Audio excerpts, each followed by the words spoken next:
Hey guys, this is Isaac and Bjorn, and today we're bringing you some Ratchet & Clank Future A Crack in Time glitches, speedrun tricks, and exploits. Most of these will probably be in our speedrun. Some of them will not be, but either way they're all pretty awesome, so we decided to put them all into a video and show them off. But we're not probably going to talk about most of these. I mean, they're just glitches. They work like most other glitches. A lot of them are fairly simplistic, and the more complicated ones, I can give a brief explanation of how to do in case you want to try and imitate them yourself or improve upon them. So we'll mention anything that we think is noteworthy, but other than that, they are pretty self-explanatory. Yeah, and it's just generally improvements on a few planets we've already posted about, and a lot of glitches that we haven't really mentioned yet. So I just thought that we'd put this out for you guys and let you see where the Crack in Time speedrun's standing. And anytime it looks like we miss a jump or something like that, we actually don't. That's definitely on purpose. Yeah, a lot of these glitches require you to manipulate the game's RNG, so you need to miss jumps and stuff like that. But anyway, a Crack in Time speedrun is still coming. It's probably not going to be the next full-length speedrun that I do. Personally, I'm going to, maybe today, maybe tomorrow, try and get down a solid segment for a Kingdom Hearts 2 beginner mode 100% speedrun that I've planned the majority of, and I'm going to start getting segments on that, and those will be unfortunately very boring to record because significant numbers of them will require drop manipulation. Sounds like a bitch to me. Yeah, so Bjorn's not affiliating himself with that because he doesn't want to have hundreds of resets with perfectly good segments just because you miss a drop. I support it, but I was never much of a Kingdom Hearts 2 fan. If it wasn't for that damn Twilight Town, That's what put me off of it. I never made it past Twilight Town. the whole game would be so much better if you could just use your main character from the start. And one brief thing about this Molinoth glitch. It doesn't actually work. There's a trigger that you skip somewhere. I'm still trying to figure out which trigger it is that you actually need to use. And this glitch is nice. I actually make a pretty big mistake during it, but the majority of it just...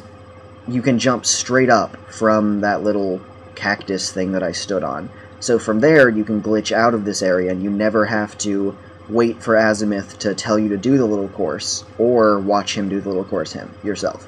So you just land on this and then fly away. I totally missed it my first time. That's irrelevant.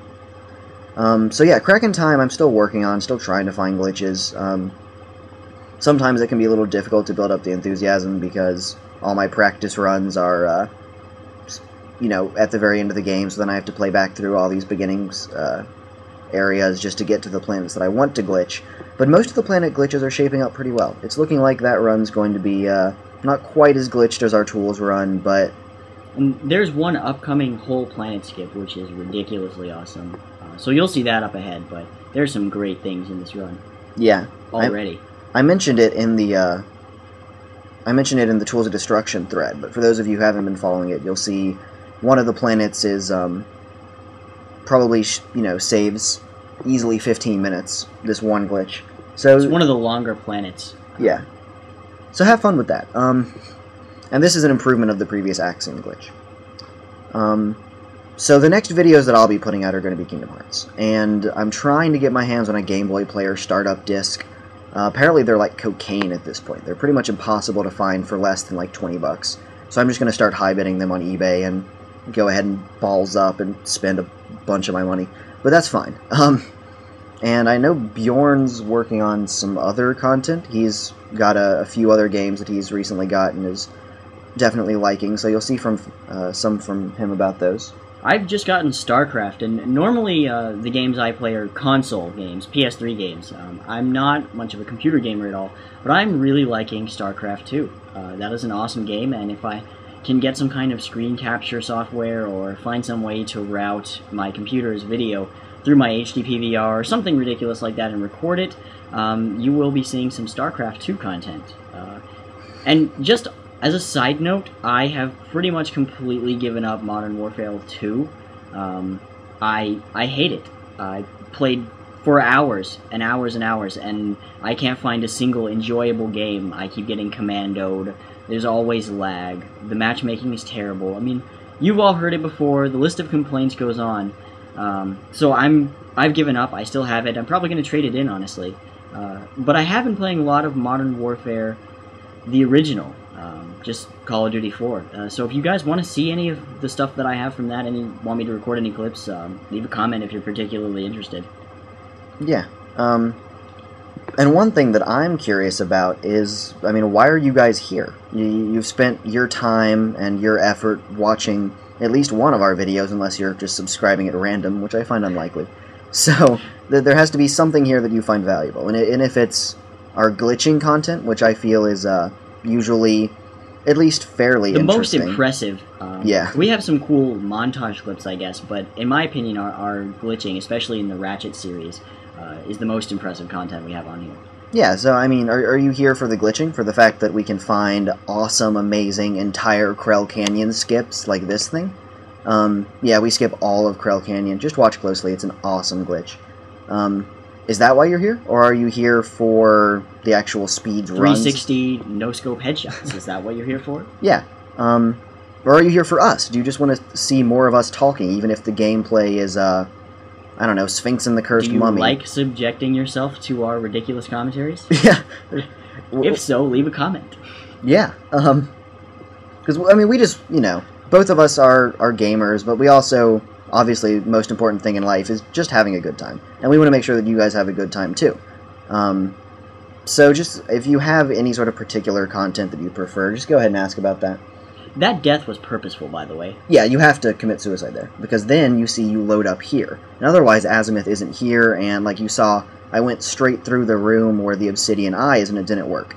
I don't know if you noticed it there, but I cut the clip, because it took me like 5 minutes to make that jump. That's a really hard jump. But so obviously this planet will have to be its own segment in the speedrun, which is kind of unfortunate, but as you can see, whole planet beaten. And another thing, I'm still playing a little bit of Modern Warfare 2. I haven't had it for as long as Bjorn has, so I haven't quite conditioned myself out of it. But I believe that both of us will be getting Black Ops.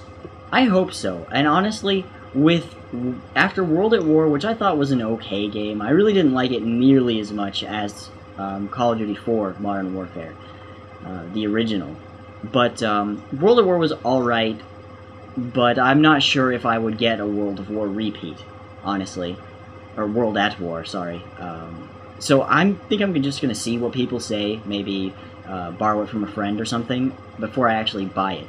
But I'm looking forward to it because I love Call of Duty, Modern Warfare, the original at least, and I would love to have another Call of Duty game that's actually worth my time to play.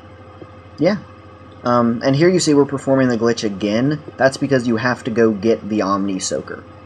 I finally figured out how Tombly Outpost works, and one of the triggers in Tombly requires the Omni Soaker. So I'm pretty sure that I can skip every other Omni Soaker use, but if you don't use the Omni Soaker to lower the bridge to free the Fongoids, then the final cutscene just never loads, regardless of what other stuff you do on that planet. So you have to get the Omni Soaker, and what you do is you just come over here, and then it took me forever to figure out what it was before, but you actually have to just go up here, and then you touch a trigger, which you would typically touch if you were swinging across the hollow shot targets. It's probably altitude-based since you swing through a range of altitudes. And then you end up with the Omni Soaker, and he's like, well, I'm going to have to shut you in here because I'm retarded. I forget what their reason is. I don't really listen. But then the door doesn't actually shut, and you can just turn around and leave. It does still make the sound of the door shutting, though, which is pretty funny. Oh, he shut us in here. What shall we do? Yeah, and then I go ahead and go back over here, but the rock that leads back to your ship never gets broken, because Azimuth never breaks it so you can escape the caves. So you just have to reload in order to get back by your ship. Which is kind of lame, but hey, that is a good point to segment anyway after a few difficult glitches. And another new game that's on the horizon that I think we're both looking forward to is Fallout New Vegas. That's going to be an awesome game. I'm fairly certain that Fallout 3 is my all-time favorite RPG, maybe even all-time favorite game, but it's hard to compare an RPG game with a first-person shooter or something like that. You know, apples and oranges. They're just different. So, but either way, I loved that game, and New Vegas looks even better. Yeah, he recently convinced me to purchase Fallout. I Fallout 3, that is. I know nothing about the original two Fallouts. But Fallout 3, I mean, obviously I love Bethesda. I'm sort of half-heartedly planning a Oblivion 100% single-segment speedrun. About, I don't know, 70 quests into planning the 199 that I'm going to have to. So I might eventually do that, probably a segmented one. Oh, and this is the end of the Wikipedia skip. I just went ahead and threw it in here because I forgot to record it the first time. It's all glitchy when you open this door. Like, you can tell, you know, a lot of stuff's just missing. But if you just do a long jump across, then it loads the battle just fine. But yeah, so new games coming out. We're definitely going to try and get them, start putting out some new content. Whatever kind of content you guys want to see from us. I guess that's it. Yeah, we'll just be putting out lots of content, and if you're particularly interested in something, we'll put it out for you. Bye.